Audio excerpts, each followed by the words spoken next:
Christmas dinner smelled like honey-glazed ham and broken promises. My daughter Sarah stood up, clinked her fork against her wine glass, and spoke words that cut through the holiday music. "Mom, you're no longer part of this family. We need you to leave this house." The room went silent. Kevin, her husband, smirked smugly. My relatives stopped chewing, and I sat perfectly still. No tears, no shouting, just a gentle smile. I reached under my chair and pulled out a thick envelope. "Here's a Christmas gift for you, sweetheart." She tore it open and screamed.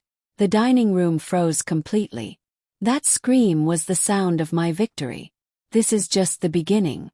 Before we continue, first let me thank you for watching Granny's Voice. Please subscribe and tell us where you're watching from in the comments. We might give you a shout out in our next video. Today's special shout out goes to Latanya Burke from Washington, D.C. Thank you for being part of our family. Now, let me tell you everything. The moment felt unreal at first. The Christmas tree lights still sparkled. The sweet smell of cinnamon rolls still filled the air. But the love in the room had disappeared. All that remained was cold planning and the sharp edge of something permanently broken. Something that would never be fixed again. I didn't stare at her. I looked past her toward the antique clock on the mantel, counting down the final seconds of my patience. For months ago, I was the heart of this home. That's what Sarah used to say during her teenage years. I was the woman who stayed up all night when she had fever. The one who worked 2 jobs so she could have dance lessons, college tuition, and her first apartment. My late husband Robert used to warn me, "Martha," he'd say while folding newspapers, "you give too much of yourself. One day you won't recognize what's left of you." I thought that was just worry talking. Now I know it was wisdom. After Robert died, the house became too quiet. Sarah moved back temporarily after her divorce. Then came Kevin. Smooth-talking, calculating, polite in public, but always watching. Watching my routines, my finances, my health. It began with gentle suggestions. "We should update the bathroom. These wallpapers are outdated, Martha. This place needs modern touches." I didn't fight back. I agreed. I let them repaint the rooms I cherished. Replace antiques I'd collected with my own savings. I gave them the master bedroom.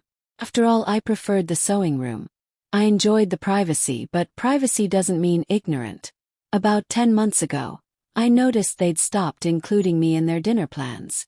They just eat earlier or later or order takeout for 2. Kevin once smiled and said, "We figured you'd already prepared something." I hadn't. Then came the money issues.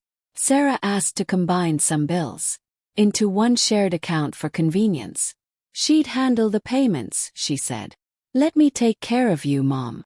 I trusted, smiled, signed where she showed me. But it was Kevin who made the real choices. He was the one who installed security cameras without asking, who brought in contractors just to estimate renovations, who told neighbors over coffee that Martha's getting older, but we're doing our best to help her. I learned about that last comment from my neighbor Grace at the grocery store. Grace pulled me aside and whispered, "Martha, are you all right? Kevin mentioned you were considering senior living, that you wanted to give them the house." I stopped pushing my cart. My hand gripped the handle tighter. I said that. "Yes." She looked uncomfortable. "He made it sound like your idea." That's when I understood. They weren't waiting for me to pass away. They were writing my obituary while I was still breathing. I didn't scream. I didn't even question Sarah. I just woke up the next morning, walked to the kitchen drawer where I kept important papers and insurance documents, and I studied every single line. What did I discover? Let's just say Sarah wasn't as clever as she believed. She'd never removed my name from the property title. She'd never closed the original checking account we used for utilities. And most importantly, she'd never changed the beneficiary on the life insurance policy I'd kept for emergencies. I'd started that policy when Robert was first sick. I never touched it. Assumed I'd forgotten it existed. I never forgot. I was waiting for them to be careless enough to reveal their true plans. And they did perfectly. The breaking point came 4 weeks before Christmas. I was in the living room late at night. Couldn't fall asleep. Made myself some warm milk with honey. I heard hushing voices from the bedroom hallway. Kevin's voice. Once she's gone, we can renovate and sell. That money will fund our move to Florida. We'll finally be free. Sarah mumbled something I couldn't hear clearly. Then the unmistakable sound of celebrating and quiet laughter. They were already counting the money. That night, I set up a small recording device. Hidden inside a decorative photo frame. Voice activated, crystal clear, completely invisible. The next morning I called Eleanor. Eleanor Barnes and I go back 35 years. We raised children together. But after her husband passed, she went to law school, specialized in elder law and family trusts. Brilliant woman, faithful, the kind of person who remembers your birthday and your favorite tea blend even after years apart. I was wondering when you'd reach out, she said when she answered. You were always too trusting for your own good.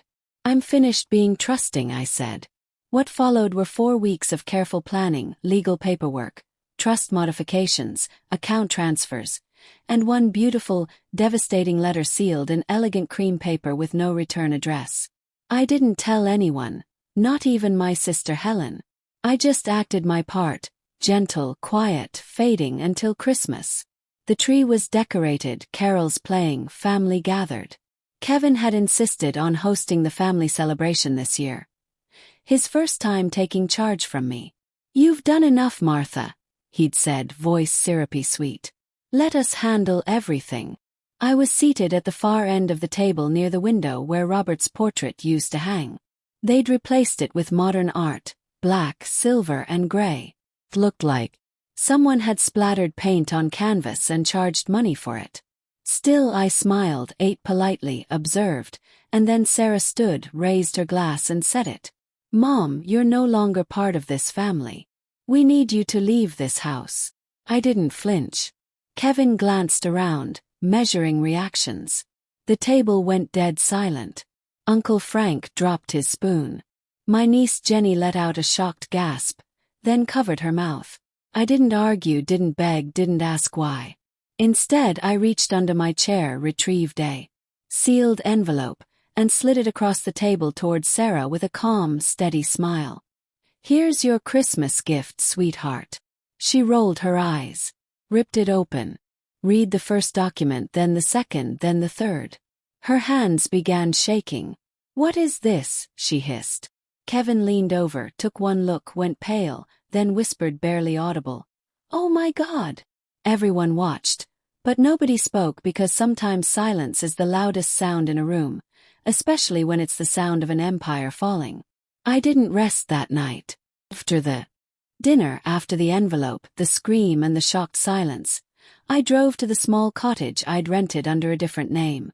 Tiny place, just a rocking chair, a reading lamp, and a writing desk, a twin bed in the corner. My name wasn't on any paperwork. I sat by the front window, watching the street below. Snow was still falling on the mailboxes, creating white blankets. I didn't feel triumphant. Not yet, not even furious, just hollow. Because long before I ever wrote legal documents or changed bank accounts, I had to accept one truth. Sarah had transformed. And I had allowed her to become the woman who now wanted me erased. She wasn't always cruel like this. There was a time she couldn't sleep unless I checked under her bed for monsters. She'd shuffle into the kitchen in princess pajamas, dragging a stuffed purple elephant behind her. I'd lift her onto the counter, give her a graham cracker, and listen to her latest stories about fairies or unicorns or magical kingdoms. There was a time she'd draw pictures of houses and call them Mommy's work. A time she cried when I left for grocery shopping. Time. She stood on stage at her college graduation, voice trembling, and said, "Everything I am today is because of my mother." I remember that girl. And I remember the woman who sat across from me 5 weeks ago, crossing her arms and saying, "This house is too much for you to handle." Started slowly. Kevin didn't move in immediately after they got married. First it was weekend visits, then weekday sleepovers. Then his coffee mugs appeared in the kitchen cabinet. Then his shoes were by the front door. Then his opinions filled The conversations. He was skilled at suggestions. That's what made him dangerous. The first time he suggested they manage the utilities just to help me out. Said yes. He smiled like he was doing me a favor. I didn't realize the phone service had been switched until the line went dead during a storm. Called customer service. They asked for the account name. Martha Collins, I said. There was a pause. No record of that name, ma'am, the representative said. It was now under Kevin's name. That night I stayed awake wondering. Something had changed, not with drama, but a quiet takeover, and I'd allowed it to happen. I began investigating carefully. One weekend, they left for a spa retreat in the mountains, a wellness getaway Kevin called it. I stayed home, claimed I was feeling under the weather. They didn't object. The moment their car disappeared down the street, I went to my bedroom closet. Hidden behind old photo albums was a thin folder marked Insurance 1995. I spread everything out on the kitchen table. The same table where Sarah had done her homework. The same table where we'd decorated Easter eggs. Now it became my research station. Step 1: Documentation Review. I found the original house deed. My name Martha Jane Collins, sole owner. But beside it, a refinancing document I didn't remember. Kevin's name had been added 18 months ago during the time I was recovering from my hip surgery. I examined the signature. It looked like mine, but I had no memory of signing it. I continued searching, found joint account. Statements, dozens of small charges, $39.99, $156.78, an $800 charge to something called Elite Home Staging. One transaction read, Crystal Healing Session. I laughed bitterly. They were using my money to pay for someone to wave crystals around. Then I found it. An online banking profile was still logged in on Sarah's old tablet. She was sloppy. They'd created a household account supposedly for shared costs, but actually it was a drain. I saw everything. Transfers to personal accounts. Payments for salon treatments. A $3,200 charge to a furniture boutique. All from my funds. I photographed every screen, every document, printed what I could, stored them in a waterproof container. My hands trembled when I sealed it shut. It wasn't about the money. It was about the story they were creating without me in it. Step 2: Surveillance. A week later, I placed a tiny voice recorder inside the artificial flower arrangement in the living room centerpiece. It activated automatically, saved everything to memory cards. Tested it myself, whispered phrases, laughed, even hummed. It worked perfectly. And then I waited. They were reckless with their scheming. People like that usually are. First recording December 3rd, 9:45 p.m. Kevin. Once she's out, we knock down that kitchen wall. Open concept. Maybe add a deck. Sarah. Do we need her permission legally? Kevin. The woman's almost 75. We'll say it's for her own safety. Second recording December 8th, 10:28 p.m. Kevin. She's still fussing about that stupid garden gnome. Sarah, Dad loved that thing. Painted it with her every spring.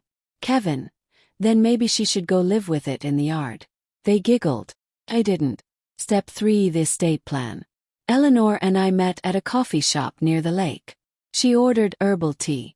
I brought a briefcase full of printouts. She listened, never interrupted. When I finished, she said, "Do you want them gone or do you want them exposed?" "Both," I said.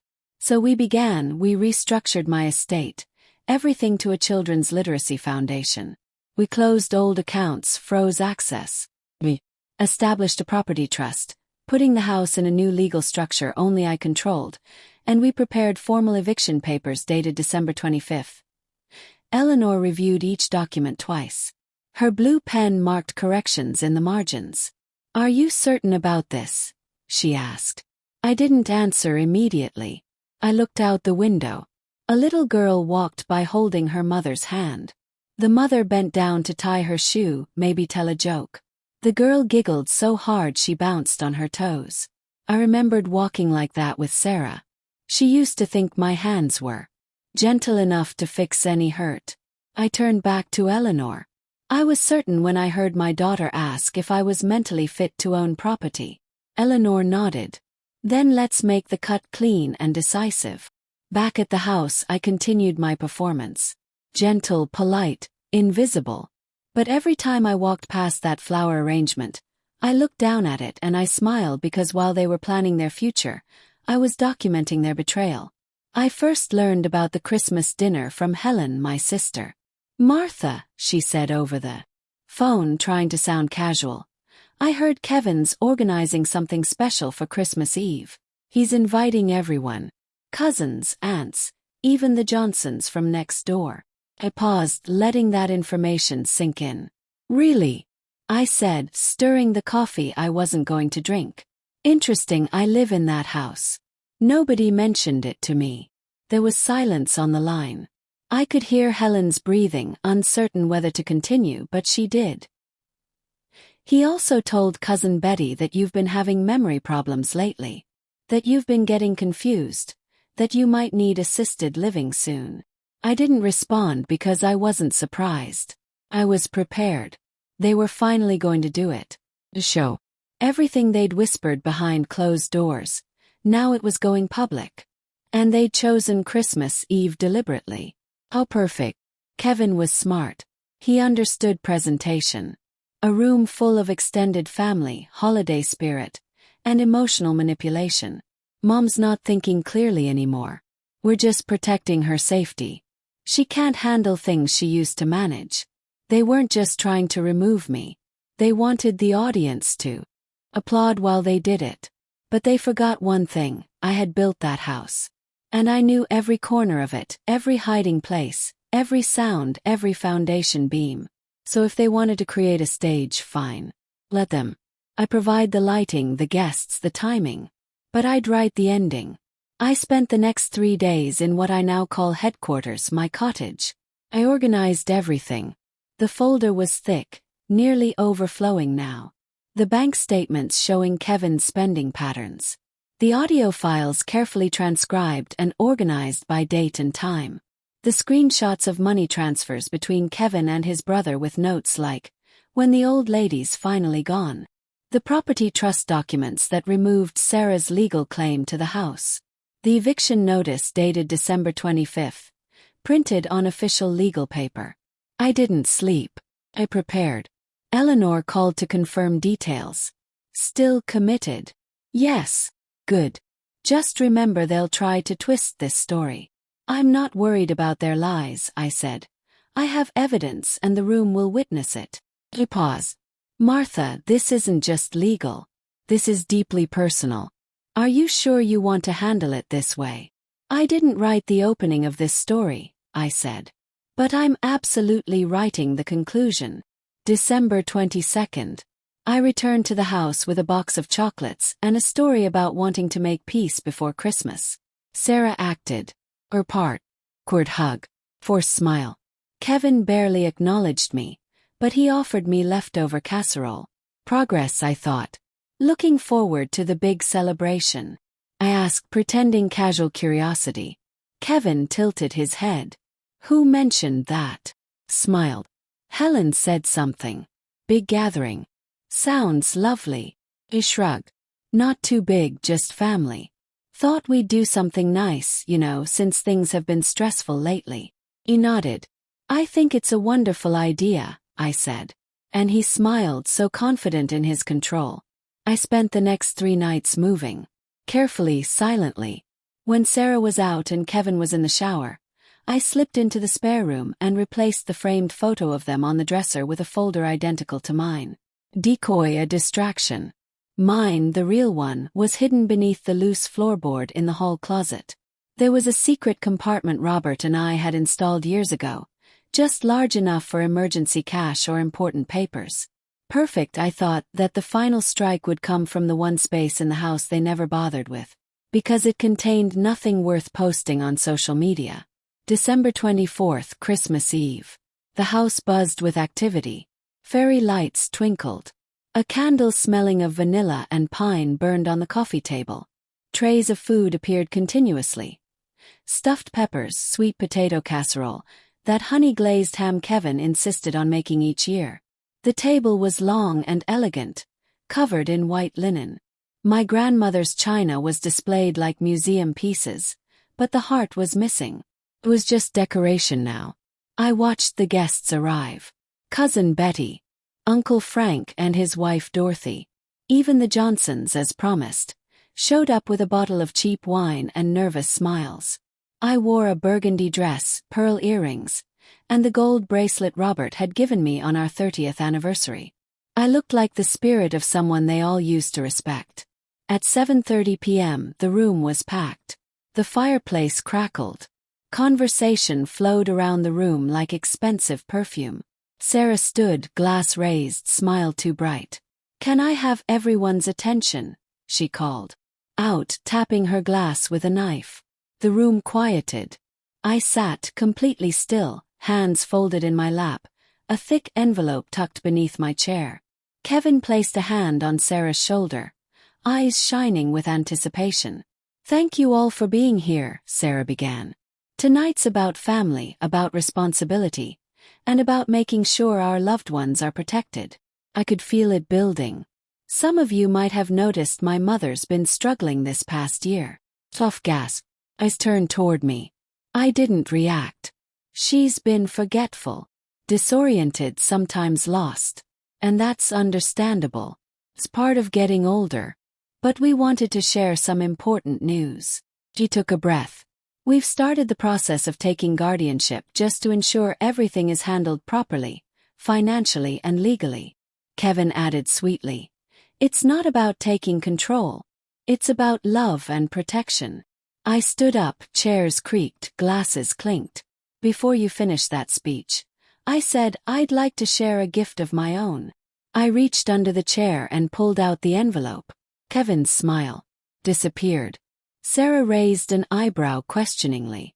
I stepped forward, placing the envelope on the table between the honey-glazed ham and the Christmas centerpiece. She picked it up, opened it and froze. Kevin leaned in, read, and went white. It was the eviction notice on top, followed by the trust documents, then the detailed list of stolen funds, and finally the transcripts complete. Word for word, every conversation they thought was private. The guests whispered nervously. Betty stood up. "What is this?" Sarah tried to speak, couldn't. Her mouth moved but no words came out. Kevin's face flushed red. He reached for a napkin, wiping invisible perspiration. "This is insane," he said. "Some kind of cruel joke." I pulled out a small device, pressed it once. A speaker crackled to life. And then Kevin's voice filled the room. "Once she's finally gone, we sell it. Quick renovation, list it by summer." Sarah's voice followed. "You think she'll resist?" Kevin replied. "No. She's old. She won't see it coming." The room went deadly still. Dorothy gasped. Frank stared at Sarah like he'd never seen her before. I looked around slowly. My voice was steady. "You wanted a performance, so I gave you one. But unlike your script, mine came with facts, notarized papers, and legal recordings." Kevin stammered. You recorded us illegally." "I protected myself," I said, voice ice cold. "You tried to steal my life while smiling over a ham dinner. This house isn't yours. Not legally, not financially, not morally." They had no response, only shame written across their faces. Some guests left quietly, embarrassed. Others stayed, watching the drama unfold with wide eyes and tight lips. Helen stepped forward. "Martha, I'm so sorry. I should have realized." He nodded. They counted on everyone looking away, but those days are over. Sarah dropped the envelope. Papers scattered across the table like fallen leaves. "I'll challenge this," she said, but her voice sounded hollow. "Please do," I said. "I welcome it." I walked to the front door, turned once and looked back at the room. At Kevin clutching Sarah's hand, makeup streaking down her cheeks in lines of fury. At the guests who once thought of me as a gentle, harmless woman, and I smiled. Not in victory but in clarity. They wanted a theater, but I owned the script. I didn't slam the door when I left. Didn't even close it hard. Just shut it gently.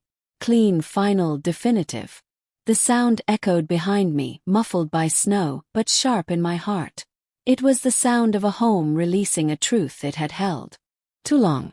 I stepped onto the front porch, the cold cutting through my wool coat, and paused for a moment under the glow of the porch light. It flickered slightly. Always had. Sarah was supposed to fix it. She never did. Behind me, the dining room was in chaos. I could still hear the arguments through the walls. Kevin's voice defensive, desperate now, trying to save what little credibility he had left. The relatives were talking louder than before, but not to support him. Not anymore. They weren't. Just shocked, they were disgusted. Disgusted that they believed his lies about me. I walked down the driveway slowly, boots crunching over fresh snow and new silence. A neighbor's inflatable snowman had collapsed on their lawn, its head tilted sideways like it too had witnessed too much this evening.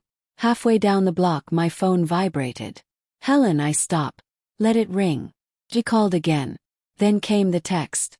Martha, I had no idea what they were doing. Swear. I'm so sorry. Put the phone away.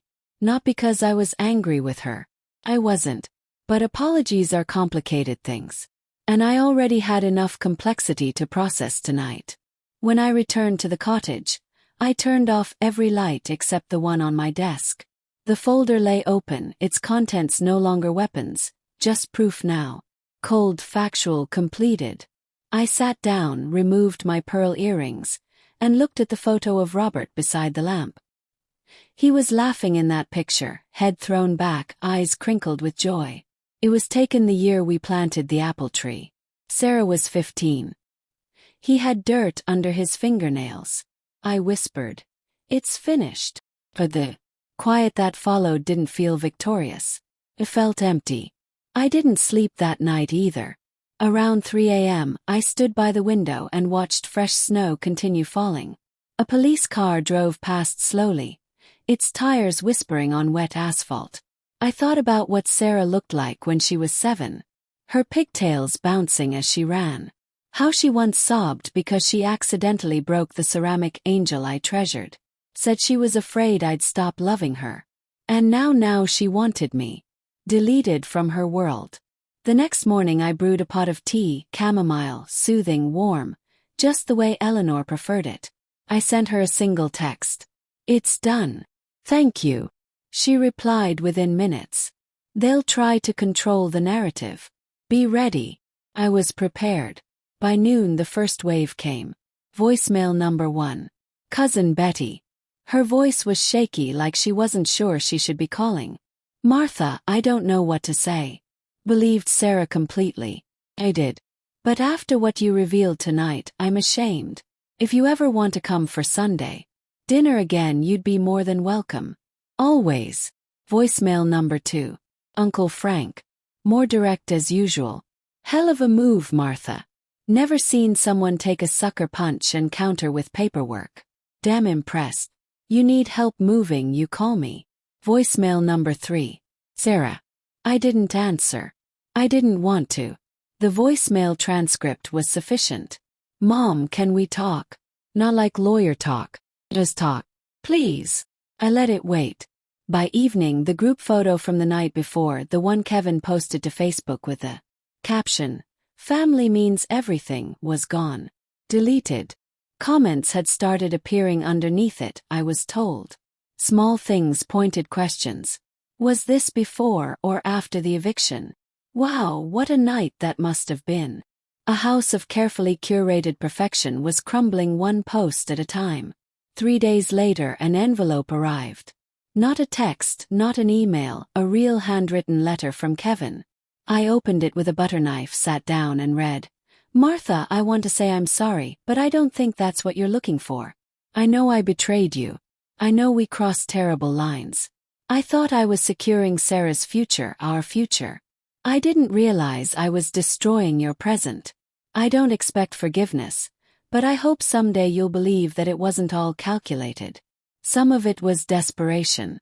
Sincerely, Kevin." Desperation. That was the most honest thing he'd ever written.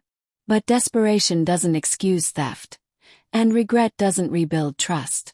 So I wrote my response. Didn't send it. Just needed to express it. Kevin, I once thought kindness was weakness. That if I stayed quiet long enough, people would remember my worth. But I learned something important. Kindness isn't weakness. It's a choice. You didn't want a mother-in-law. You wanted a bank account with feelings. I was never your problem. I was your foundation. You built your dreams on my generosity. And when I stood up, they crumbled. Forgive you. Not because you deserve it, but because I'm finished carrying your guilt.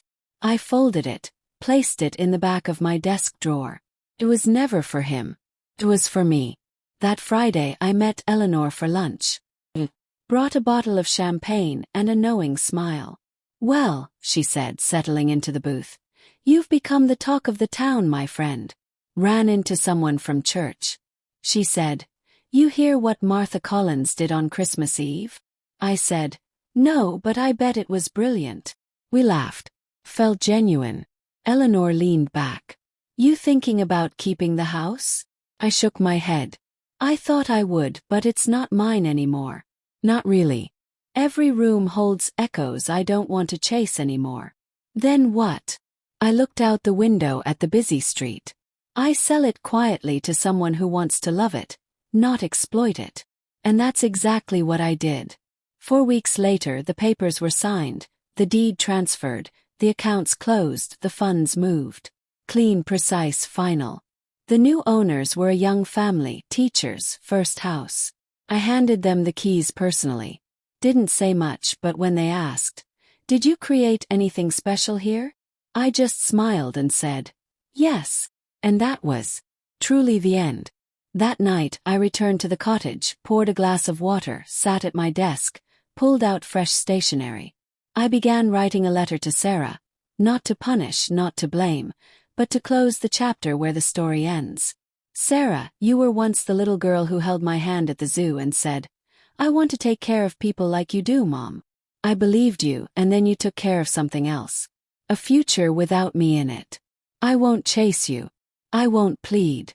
But I will leave this truth behind. I gave you everything. And when you took too much, I reclaimed what mattered most. My dignity. I folded the letter, sealed it, placed it on the windowsill. Not to mail, just to let it exist. The snow outside was falling again, gentle, steady, peaceful. And for the first time in a long while, I felt no need to justify myself. The silence they forced on me. Now it belonged to me. And I finally appreciated how it sounded. The cottage was quiet. Not empty, just quiet. There's a difference, you understand. Empty feels hollow.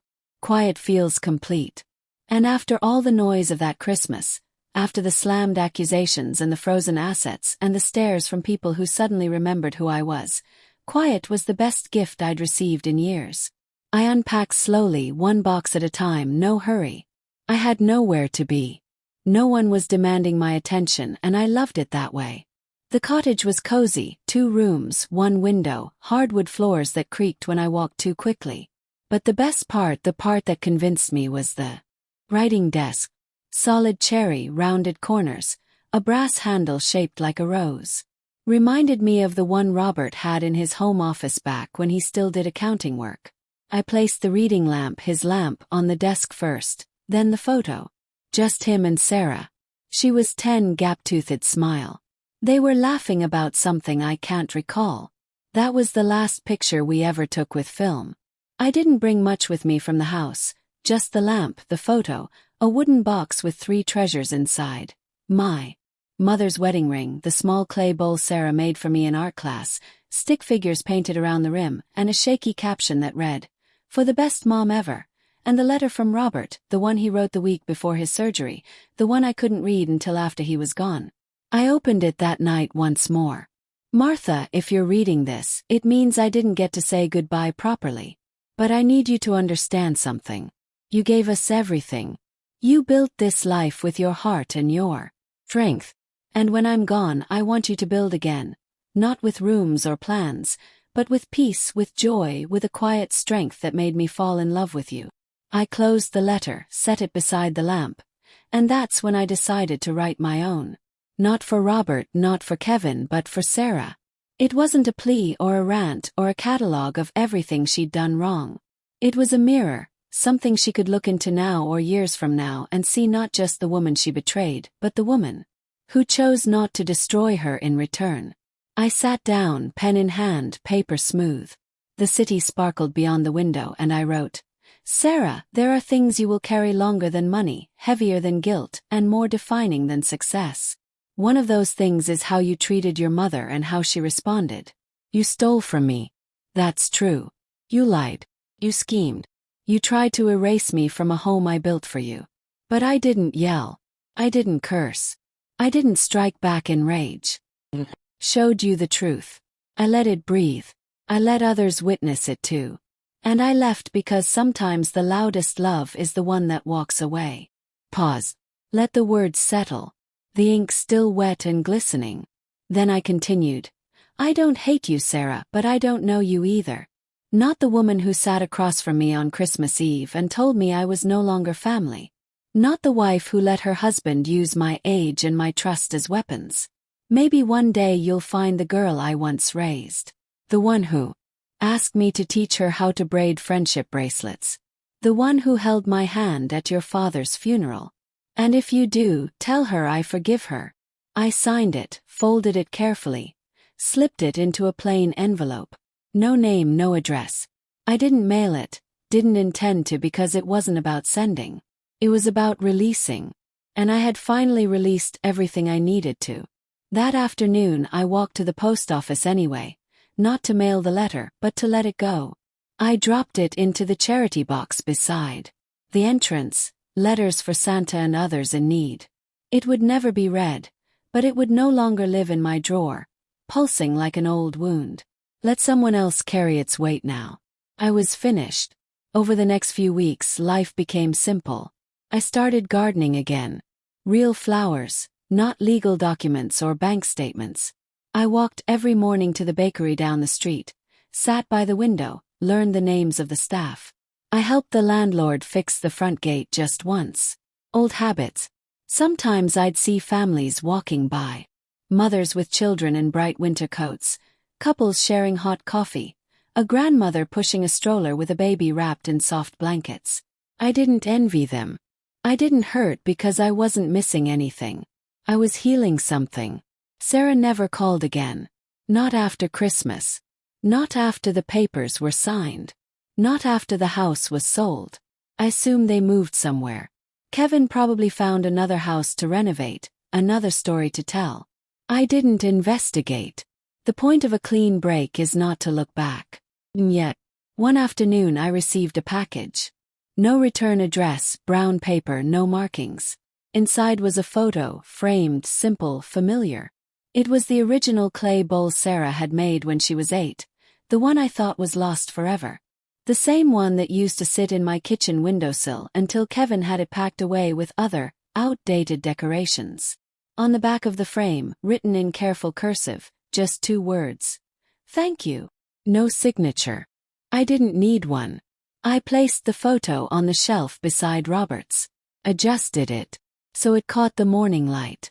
Then I sat back at the desk, turned on the lamp, watched the glow spread across the cherry wood surface like it always had. I had nothing left to give them, but I still had something to build. Not for them, for me. So I opened my journal, wrote 4 new words at the top of the page. A gentle woman reclaimed. And I began again. It was a Tuesday morning when I got the call. I wasn't expecting anything that day. The sky was pale gray like old pearls. I had just set my teacup down, Earl Grey with honey, and turned on the desk lamp. The same way I started every morning now. With stillness, with light. The phone rang once, then again. Unknown number. I almost didn't answer. But something told me to pick up. "Mrs. Collins?" A man's voice asked. "This is Dr. Harrison from General Hospital. Your daughter Sarah Collins Martin. She listed you as an emergency contact. She's been admitted following a serious accident." My grip on the phone didn't tighten. My breathing didn't change. I just closed my eyes because there it was. The thread pulling again. I asked several questions. Clear, calm, precise. She was stable, no major injuries. Broken wrist, bruised ribs, a mild concussion. She'd been alone in the car. Ran a red light at an intersection near the mall. No one else was hurt. She regained consciousness and insisted we call you, he said. She seemed confused about other things, but she was very clear about wanting you. Confused. That word again. Except this time no one was using it to describe me. I hung up the phone, stood at the window for a long time. Outside people continued their day as if nothing had happened. A woman pushed a toddler in a stroller across the crosswalk. The flower shop received its morning delivery. 2 teenagers shared earbuds while waiting for the bus. The world kept turning, but mine had paused. Not in panic, not in grief, just in understanding. I didn't rush to the hospital. Not immediately. Instead, I walked to the corner bakery and sat at my usual spot, the one by the front window. Ordered my usual Earl Grey with honey. Said good morning to Lisa, the cashier, like I always did. Didn't tell her about the call. I didn't tell anyone because I needed time to process something. What does it mean to be needed again by someone who once erased you? And more importantly, does being needed mean you have to respond? I thought about that night, the night of the eviction notice, the folder, the silence that followed. I remembered Sarah's face, how quickly the arrogance drained from it, how her voice broke when she said, "Mom, you can't do this to us." I remembered thinking, neither could you, but you did. She discarded me like an old photograph. And now, suddenly, I was the one person she wanted by her bedside in a hospital room. No, that wasn't how this worked. I went home and sat at my desk, turned the lamp on, and took out my journal. The last entry I'd written still read, "A gentle woman reclaimed." I stared at it for a long time. Then I wrote, "Sometimes the people who cast you aside will reach for you only when their world starts falling apart. But you are not a first aid kit. You are not an emergency solution for their poor choices. You are a woman and you get to choose who deserves your care." I waited 3 days. Then I called the hospital back. A nurse answered, gentle voice, weary like someone who had witnessed too much human drama. I asked how she was recovering. She paused. "Well," she said, "physically she's improving. Emotionally, I think she expected someone else to visit." I didn't respond. She continued. "She kept asking for you just once or twice, then stopped asking." I thanked her, hung up, and sat in the dimness. Not grieving, not hardening, just breathing. A week passed. I sent no flowers, no card, no visits. And it wasn't out of cruelty. It was clarity. 'Cause I realized something that week. The version of love they show you in romance novels. The one where the prodigal daughter is forgiven because she's lying in a hospital bed with bandages on her arms, doesn't work when the mother has already been bled dry. 2 weeks after the accident, I received a letter. Handwritten, not from Sarah, from Kevin again, but this time it was different. It read, "Martha, she's not the same since the accident. I mean, she doesn't argue much. Doesn't plan. She just stares out the hospital window. I don't know if you're waiting for her to apologize. I don't know if you even care anymore. But I do know this, she's broken. And part of me wonders if that's the version of her you always feared would surface. I'm not asking for anything. I just thought you should. No." That letter sat on my table for 2 full days. I didn't cry, didn't rage. I just looked at it like she looked out that hospital window. Because even now, Kevin didn't understand. The version of her I feared was not the broken one. It was the one who could break others without feeling. And I had already met her. 3 more weeks passed. Spring was beginning to show itself in the city. The air was still cool, but the snow had melted completely. Robins returned to the tree outside my window. Children were drawing with chalk again. And still no call. Not from Sarah. Not from anyone. And that was the moment I finally understood what Robert meant. He wrote, "Build again, not with rooms or plans but with peace, with joy." The silence now wasn't punishment. It was sanctuary for me. So I wrote one final note. Not to Sarah, to myself. She didn't ask you to forgive. She didn't ask you to stay. She asked you to come when she was scared. And maybe that's enough for some mothers, but not for you. You are a woman who has shown up her whole life. And now you get to show up for yourself. I lit a single candle that night, set it beside the lamp, drank 1 glass of wine, the same wine Robert used to enjoy, the kind with the gold label and the cork he always said was too fancy to be this affordable. And I whispered his name, not out of sadness, not out of longing, but as a way of saying, I'm still here. I'm doing it. I'm building again. The next day I returned to the bakery. Lisa saw me, smiled and said, You seem peaceful today. And I was. Because I had survived the kind of storm most women don't speak of. The storm of being abandoned by your own child. And I didn't crawl back. I stood firm. Let the storm pass. And now there was sunshine again. It started with a soft knock. Not a call, not a letter. Just a gentle knock on the door of my cottage just after sunset. I wasn't expecting anyone. I rarely did anymore. The hallway outside smelled faintly of lemon cleaner and fresh bread. When I opened the door, there stood a young man, mid-20s, with kind eyes, work clothes, a wedding ring that looked new, and a little girl peeking out from behind his legs. He smiled nervously. Mrs. Collins? He asked, somewhat uncertain. Martha Collins. He nodded. He hesitated, then held up a small package. My wife and I bought your house on Maple Street. That caught my attention. I hope this isn't inappropriate, he continued quickly. We found something in the basement while we were painting down there. Your name was inside it. He reached into his jacket pocket and pulled out a worn recipe box. My recipe box, the one I used to keep on the kitchen counter. The one with Robert's favorite cookies and the early attempts Sarah made at writing grocery lists. For a moment I just stared at it. It looked smaller than I remembered, more precious. I took it carefully, hands gentle. Thank you, I said, the words catching slightly in my throat. We didn't look through anything, he added quickly. We just thought, well, a house doesn't forget. The people who made it home. You probably wrote a lot of memories in there. He nodded. I did.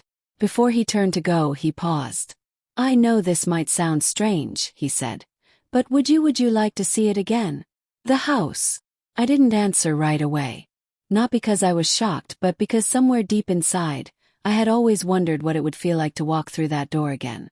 Not as a mother fighting to be valued, but as a woman who had already found her peace. I arrived 2 days later. Maple Street hadn't changed. Same oak trees, same cracked driveway at the corner house, but the house looked different. Not dramatically, just brighter. The shutters were blue now. The paint on the front door had been refreshed. The garden beds were neat and cared for, but the structure, the foundation, were still mine, still Robert's, still home in a way only memory can recognize. The new owners, Amy and David, greeted me with genuine smiles. Their daughter, Emma, waved a crayon-stained hand from the living room.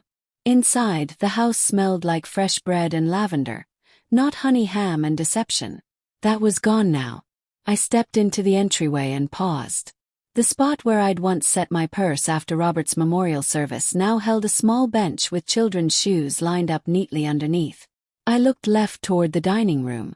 Amy noticed. We kept the china cabinet, she said quietly. It was left in the garage.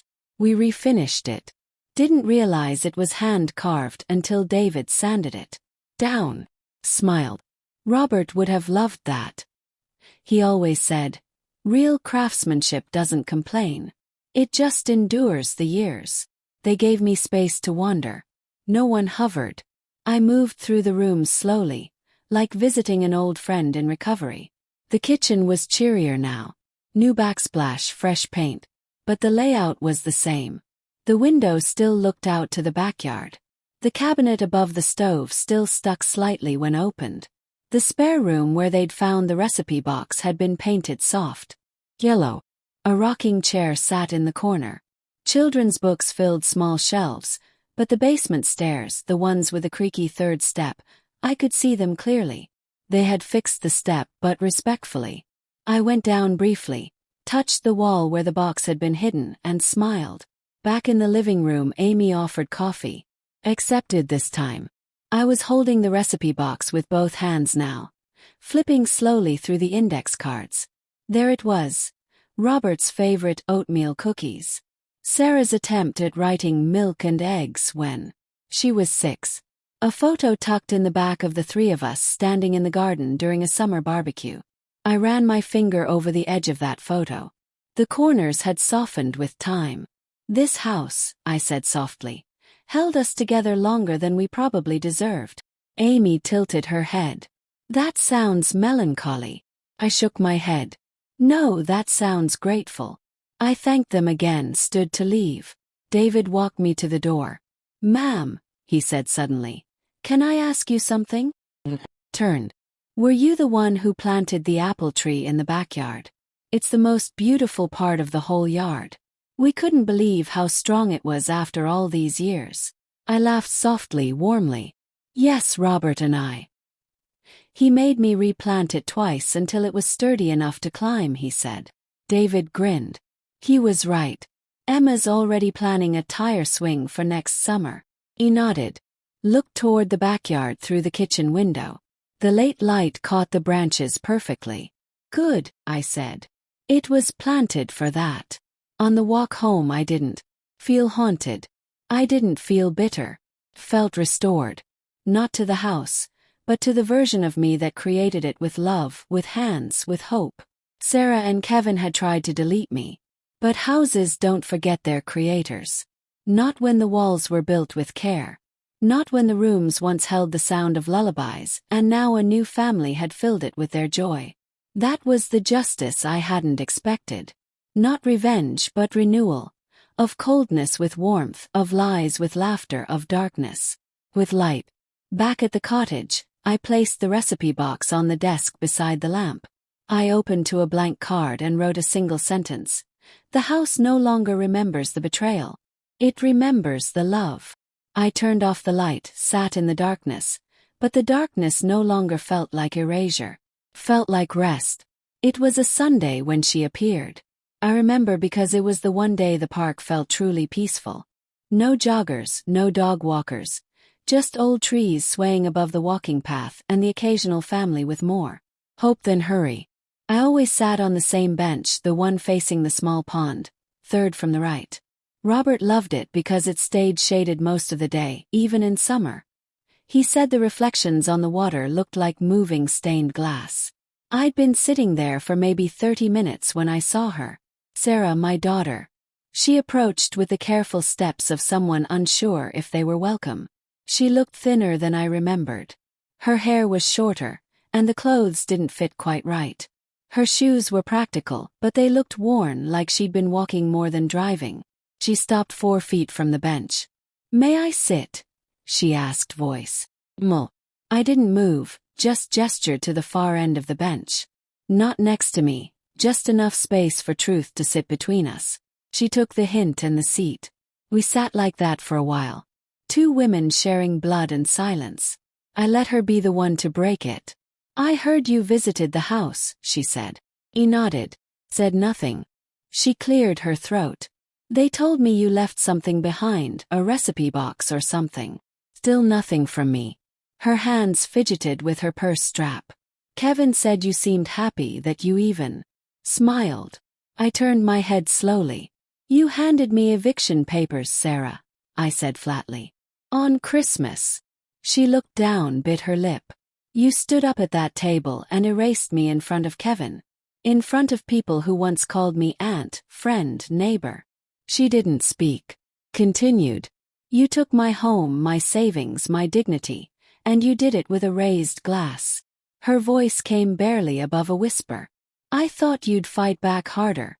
I turned fully toward her now. That was your mistake. She blinked. What do you mean? I don't fight chaos with chaos. I don't scream in a room full of lies. I document the truth and remove myself. That's the difference between reaction and response, sweetheart. She flinched at that last word. Sweetheart. Like hearing it reminded her of who she used to be. She took a shaky breath. Kevin thought you'd contest everything. The guardianship, the accounts, the house transfer. I didn't need to. That puzzled her. I mean, I expected you to hire lawyers, make a big scene. We were prepared for a lawsuit. And that would have given you what you wanted, my energy, my focus, my desperation. I shook my head. No, I gave you something worse. Her brow furrowed. What's worse than losing everything? I looked at her then, really looked. The lines around her eyes, the tension in her shoulders, the way she kept checking her phone like she was expecting bad news. And I said it quietly. I gave you silence. We let that settle. Wind rustled the leaves. Ducks paddled in the distance. Sarah looked at her hands, then at the sky, then finally at me. Was I ever a good daughter? That question. That pointless, too late question. I didn't answer it directly. Instead I said, you were a little girl who loved making mud pies. You hated green beans. You once cried when your goldfish died. And when you were 6, you told your father you wanted to build a rocket ship so he could visit the stars whenever he missed his dad. Her eyes filled with something. Shame, maybe, or memory. That version of you, I said, was perfect. And I hope she visits you sometimes. She nodded slowly. Do you hate me? I let out a long breath. No. She looked surprised. But I don't trust you. She flinched. And that's worse, I added. Because hate can be healed, but broken trust is a chasm. She reached into her purse and pulled out a folded piece of paper. I want to make things right, she said. I didn't take it. What is it? A plan. I found a small apartment. I was thinking maybe we could start over. You always liked quilting. Maybe we could take a class together. I stared at the paper, then at her. You think you can fix with a hobby what you broke in the heart? Froze. It's not about fixing. It's about time. I want to spend time with you. I smiled sadly. And what happens when Kevin objects? She looked away. That's what I thought. I stood up. You came here to ease your conscience, not to accept responsibility. That's the difference between a visit and a return. She stood too.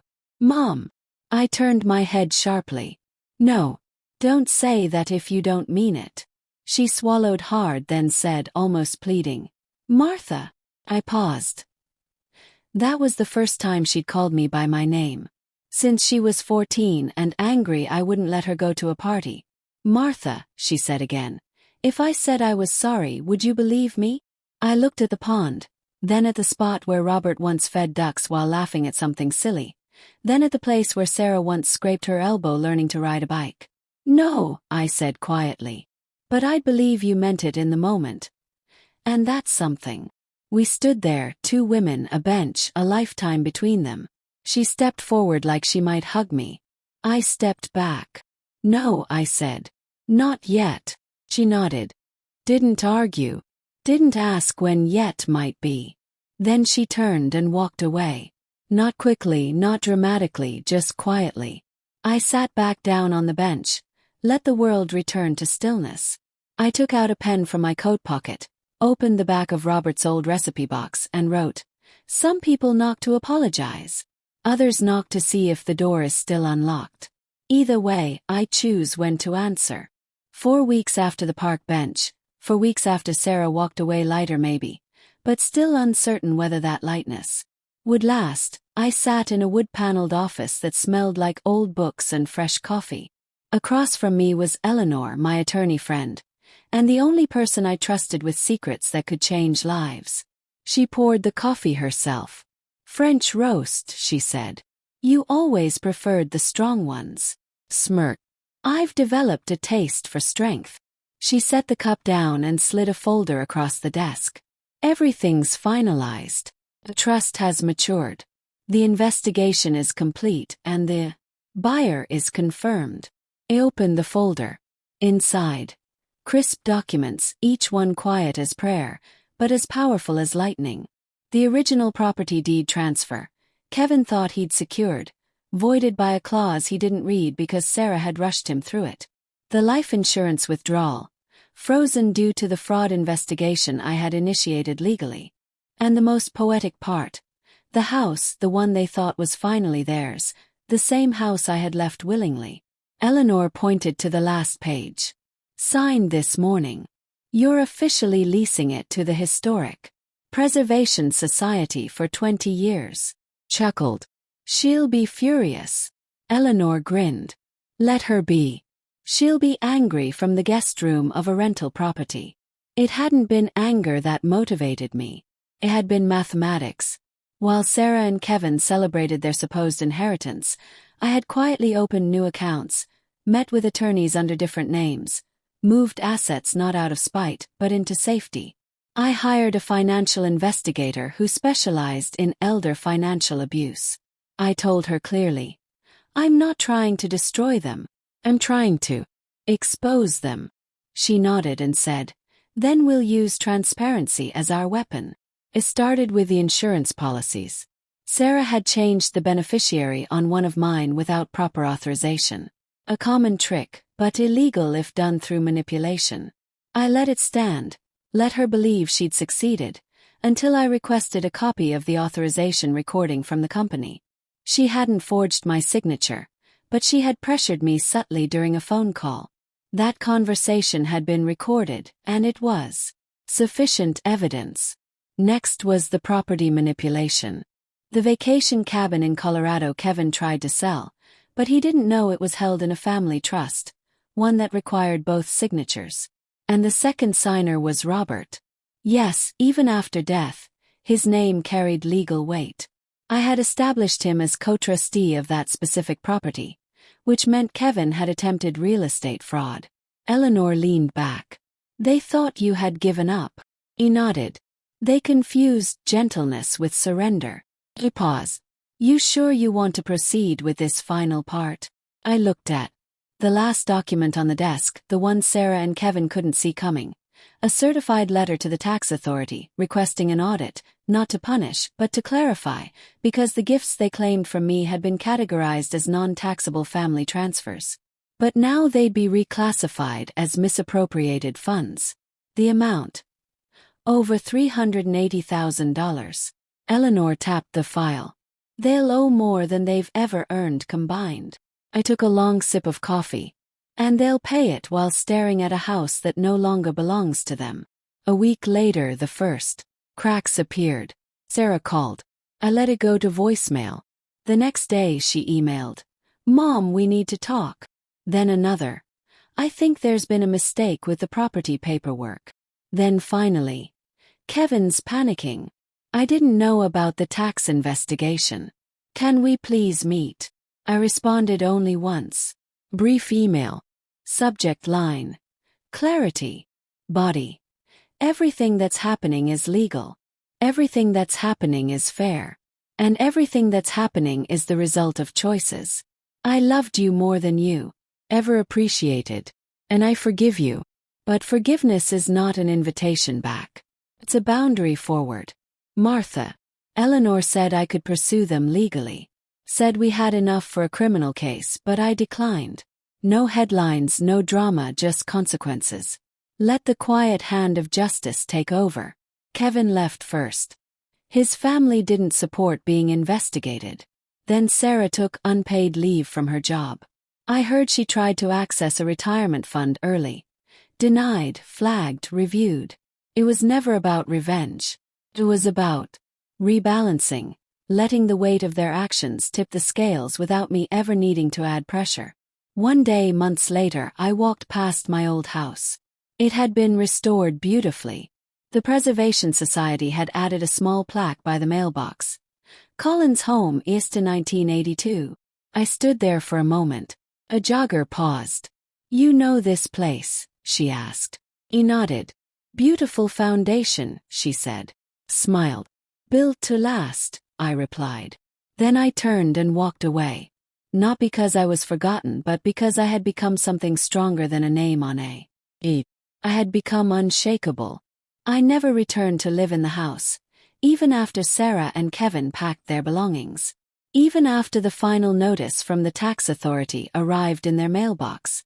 Even after the last piece of their entitlement cracked and fell like old paint from weathered wood. I didn't go back. I kept my small cottage above the bookstore. 3 rooms. One for sleeping, one for reading, one for simply being. The quietest room in my life. There's a kind of peace that doesn't arrive until every demand has been removed from your world. Demands in the form of expectations, demands in the form of roles you've been forced to play too long. Mother, caregiver, peacekeeper. I am none of those now. I am simply Martha Collins, a woman who once allowed betrayal to grow under her roof. A woman who once believed that love given consistently could become a guarantee. I was wrong. The mailbox filled up for a while. Letters from Sarah, some angry, some desperate. One simply said, "I miss you." I didn't respond. Not out of cruelty, but because I finally understood that silence is not always the absence of love. Sometimes it's the most loving thing you can offer someone who needs to sit in the consequences of their own choices. Eleanor visited one afternoon. We sat on the small porch of the bookstore, the sun filtering through the last days of winter. "You ever think of leaving the city?" she asked. I shook my head. "No need. You're not lonely." I looked around at the trees, the books, the sky. "No," I said. "For the first time, I'm in excellent company." She smiled, left a bottle of wine on the porch railing, said nothing else. That's the kind of friend Eleanor is. She knows when the story is complete and when it just needs a period, not applause. I spent more time at the library, volunteering, organizing, repairing what was broken. There was a young girl who came in every Thursday. Her name was Sophie, age 9. Carried around a backpack that looked too heavy for her small frame. One day she sat beside me and asked, "Why do people lie?" I looked up. She wasn't reading, just holding a book upside down. I said, "Because they're afraid of losing something." She nodded thoughtfully, then whispered, "I wish my mom wasn't afraid of me." That night I walked home and cried. Not because of Sarah. Not anymore. But because somewhere in this world, another little girl was growing up, learning that betrayal can wear the mask of love, and hoping someone would show her otherwise. Weeks passed, then months. Then an envelope arrived, not from Sarah, from Kevin. Typed, formal, distant. "Per our previous arrangement, I am requesting the return of personal items left at the Collins residence." I didn't respond. Instead, I mailed the information to the Preservation Society. Let them handle it. Some things no longer belong to me, not even as memories. And then one day I received a call from Emma, Sarah's daughter, my granddaughter. She was 20 now, in college. Soft voice, a little uncertain. "Grandma, are you still upset?" I didn't know how to answer, but I told her the truth. "I'm not upset, Emma. I'm just awake." She asked if we could meet. So we did. Coffee shop near the river. She wore a green sweater that was too big, probably thrifted. She had her father's chin, but not his eyes. Her eyes were Robert's. We didn't talk about Sarah. We talked about books, about her classes, about how she still remembered my voice reading bedtime stories from the hallway. I asked her, "Why now?" She stirred her hot chocolate. "Because I found something Mom threw away. A card from you, from years ago." And blinked. "What did it say?" She reached into her sweater pocket, pulled out a yellowed card, folded, faded, but still intact. She read aloud. "When people disappoint you, remember you are still whole. You were never their missing piece to begin with." She looked at me, eyes bright. "I think I'm ready to stop being angry at people who forgot how to love properly." Smiled. "You just made your grandmother very proud." We didn't rebuild what had been broken with Sarah. We didn't pretend. That's the thing about real healing. Thanks for watching Granny's Voice.